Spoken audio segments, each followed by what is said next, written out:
Everyone, मैं हूं advocate Rahul Mishra और आज की वीडियो में मैं आपको एक बेहतरीन जानकारी देने वाला हूं जो कि आपके सरकारी नौकरी से संबंधित है कि लोगों की नजरें आपके ऊपर है, वो आपके ऊपर 376 के मुकदमे लिखाकर टैब बिछा सकते हैं ताकि आपकी नौकरी छूट जाए, आप पैदल हो जाए, आप अपने घर में बैठ जाए। ऐसा एक वाकया मेरे क्लाइंट के साथ हुआ है। मैं आपको डिटेल में बताऊंगा कि क्या था इंसिडेंट। मैं ये वीडियोस इसीलिए अपने क्लाइंट के जो कंटेंट्स हैं उस पर इसीलिए बनाता हूं ताकि आप लोग अवेयर हो जाएं और अपने आप को सुधार लें और समझ लें कि ऐसी चीज़ें भी समाज में घटित हो रही हैं जिससे आपको समस्या हो सकती है। लेकिन डिटेल में बात करूं उससे पहले मेरी आप लोगों से रिक्वेस्ट है कि अगर आप लोग चैनल पर नए हैं या पहली बार आ रहे हैं, अभी तक आप लोगों ने इसे सब्सक्राइब नहीं किया तो प्लीज़ सब्सक्राइब करिएगा। साथ ही साथ एक हम्बल रिक्वेस्ट और है, अगर आप मुझसे पर्सनली मिलना चाहते हैं लखनऊ, दिल्ली, इलाहाबाद में, तो आप अपनी अपॉइंटमेंट शेड्यूल कराकर मुझसे मिल सकते हैं। आपको नंबर डिस्क्रिप्शन में मिल जाने वाला है। देखिए दोस्तों, हमारे एक क्लाइंट हैं, अभी पुलिस में नए नए सिपाही भर्ती हुए थे, एकदम सिंघम और दबंग वाला बढ़िया रील बना के सोशल मीडिया पर डाल रहे थे।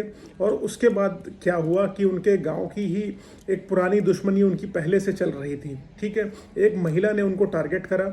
उनको टारगेट कैसे करा? उसने सोशल मीडिया पर जो है उनकी बिरादरी, क्योंकि पश्चिम साइड बिरादरी वाला खेल बहुत ज़्यादा होता है, कास्ट वाला सिस्टम बहुत ज़्यादा उधर चलता है, तो उनकी कास्ट का जो है उसने प्रोफाइल क्रिएट करा, उनके जैसी प्रोफाइल उसने क्रिएट करी। ठीक है, ताकि उनसे आराम से कन्वर्सेशन वो कर सके। लड़की ने अपनी एक प्रोफाइल बनाई, उनकी बिरादरी का इस्तेमाल करते हुए, नाम टैगलाइन का इस्तेमाल करते हुए एक प्रोफाइल क्रिएट करी फेसबुक पर और इनको रिक्वेस्ट भेजी। क्योंकि भाई साहब दबंग है और उनको महिला रिक्वेस्ट भेज रही है, सिंघम है वो, तो डेफिनेटली वो रिक्वेस्ट एक्सेप्ट करेंगे ही करेंगे। और महिला सामने से उनको प्रपोजल दे रही है तो एक्सेप्टेंस करना भी लाजमी बनता है। तो महिला ने इनको फ्रेंड रिक्वेस्ट भेजी। फ्रेंड रिक्वेस्ट भेजने के बाद इनके बीच में आपस में कन्वर्सेशन स्टार्ट हो गई और कन्वर्सेशन स्टार्ट हो गई, दोनों लोग आपस में बातचीत करने लगे।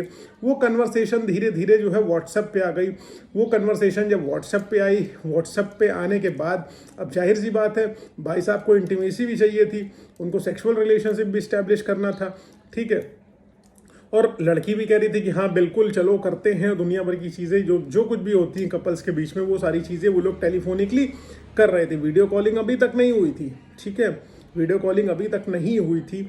अब क्या होता है कि लड़का और लड़की दोनों जो है मिलने के लिए इंसिस्ट एक दूसरे को करने लगते हैं। पहले तो लड़की कहती नहीं अभी नहीं, ये नहीं वो नहीं, लड़का उसको बुलाता है और लड़की भी उसको बुलाती है। दोनों लोग आपसी सहमति से एक स्थान निर्धारित कर लेते हैं, एक रेस्टोरेंट निर्धारित कर लेते हैं जहां दोनों लोग कहते हैं कि हम यहीं पर मिलेंगे। एक निर्धारित तिथि, निर्धारित समय पर दोनों लोग उस स्थान पर पहुंचते हैं। तो लड़का अचानक से देखता है ये तो उसके गांव की एक महिला है जिसकी उससे पुरानी दुश्मनी चल रही है, खानदानी दुश्मनी चल रही है, अपने पुराने मुकदमे चल रहे हैं। लेकिन वो सोचता है कि ये कोई अन्य मामले में आई होगी, किसी और के पास आई होगी या किसी अन्य चीज़ में आई होगी। लेकिन जब फ़ोन मिलाता है तो फ़ोन वही महिला उठाती है। फ़ोन वो महिला उठाती है। बच्चा आवाक, एकदम भाई साहब आवाक कि अरे यार ये क्या हो गया, कैसी स्थिति उत्पन्न हो गई, ये कहाँ से आ गई, वो नंबर किसका आ गया। फिर वो कहती जी हाँ मैंने ही तुमको बुलाया है, तुम मुझसे ही बात कर रहे थे इतने दिनों से। अब ये देखकर वो लड़का वहाँ से भाग जाता है कि भाई पूरे गांव में हमारी बदनामी हो जाएगी, पूरे गांव में फैल जाएंगी। मान लो इसके प्रति, इसके मन में मेरे प्रति कुछ प्यार अफेक्शन लव होगा तो दुश्मनी है, दिक्कत हो जाएगी। और दुश्मनी थी, दिक्कत करने के लिए ही ये सिचुएशन क्रिएट करी गई थी। ये एकदम पिक्चर की तरह पूरी कहानी बनाई गई। ये दिक्कत जो है करी गई थी जानबूझ के। जो पिक्चर बनती है, जो फिल्म्स बनती है भाई साहब, वो रियलिस्टिक सिचुएशन पर ही बनती है।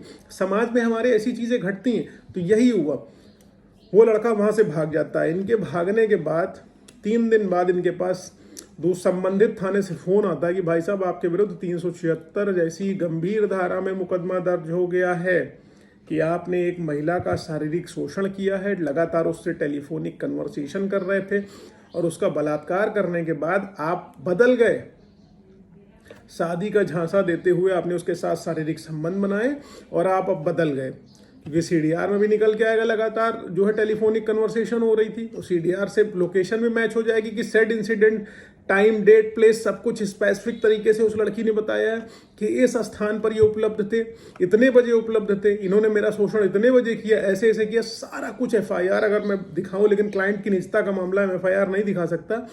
एक एक चीज उसने बेहतरीन तरीके से लिखी हुई है। अब आप समझ सकते हैं ये सारा का सारा खेल साजिशन हुआ, क्योंकि अभी अभी भाई साहब नए नए दबंग बने थे, नए नए कांस्टेबल बने थे और कांस्टेबल अपने आप को आईपीएस ऑफिसर समझ रखे थे कि हमको कोई कुछ भी कर देगा, कुछ नहीं होगा, हम प्रधानमंत्री मोदी है, कुछ भी कर लेगा, हम लड़ लेंगे सबसे।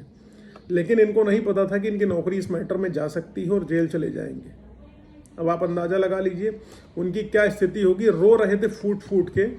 मैंने कहा यार सोशल मीडिया पर तुमको कोई भी मैसेज कर देगा, तुम रिप्लाई करके उससे टेलीफोनिक कन्वर्सेशन स्टार्ट कर दोगे। इस लेवल पे तुमको मतलब सेक्सुअल डिजायर्स तुम्हारे अंदर आ रहे हैं। क्या आदमी हो तुम?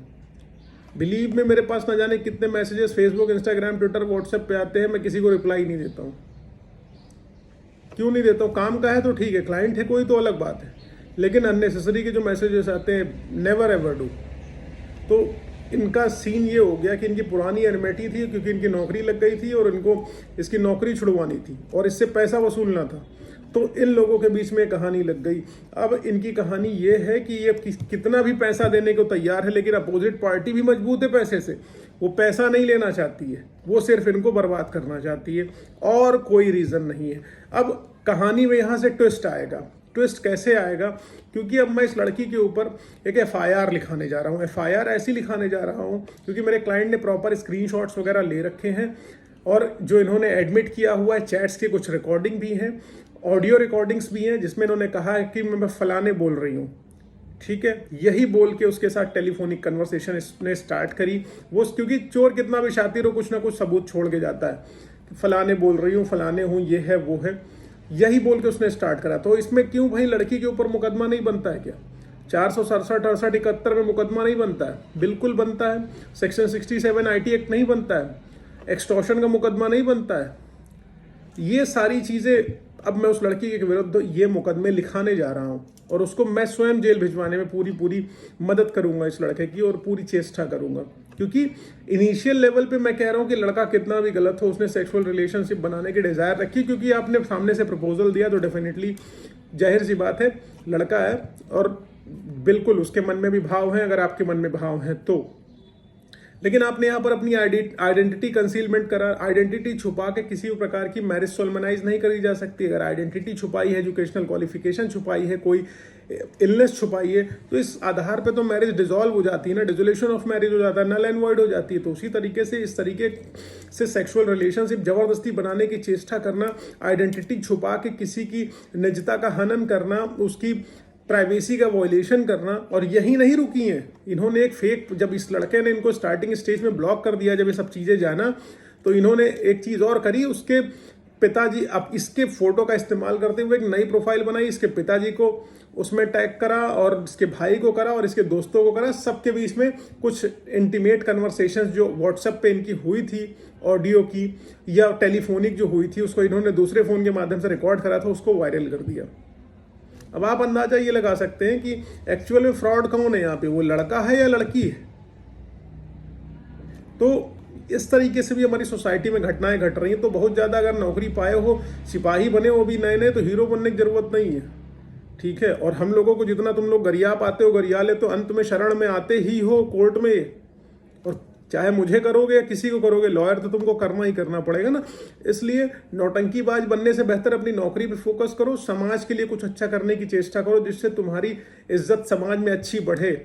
और शादी ब्याह का क्या है कि यार स्टिक टू अ गर्ल। जिस लड़की से if you are in a relationship, अगर एक लड़की के साथ हो, देन स्टे विद हर, चाहे जिस रेस, रिलीजन, कास्ट, क्रीड की, उससे कोई फर्क नहीं पड़ता है, क्योंकि उससे खिलाना तुमको कमा के है, रहना तुमको साथ में। ये ध्यान रखना मेरी बात को, ठीक है। किसी और को नहीं रहना, सोसाइटी, समाज, रिश्तेदार, परिवार नहीं रहने आएगा, तुम रहोगे, झेलना तुमको। इसलिए अप्रोप्रिएट तरीके से करो। जीवन में बहुत ज़्यादा ये सेक्सुअल इंटीमेसी के चक्कर में मत पड़ो। ये सब सिर्फ फिल्मों में होता है, रियलिटी में मुकदमा होता है, जेल जाना होता है, नेगोशिएशन करना होता है और सब कुछ खत्म कर देना होता है। यहाँ पे आप देख सकते हो इन भाई साहब की लाइफ क्या होने वाली। उम्मीद है जानकारी से कुछ ना कुछ आपको मनोबल मिलेगा। इन्फॉर्मेशन अच्छी लगी तो वीडियो को लाइक से सब्सक्राइब करना।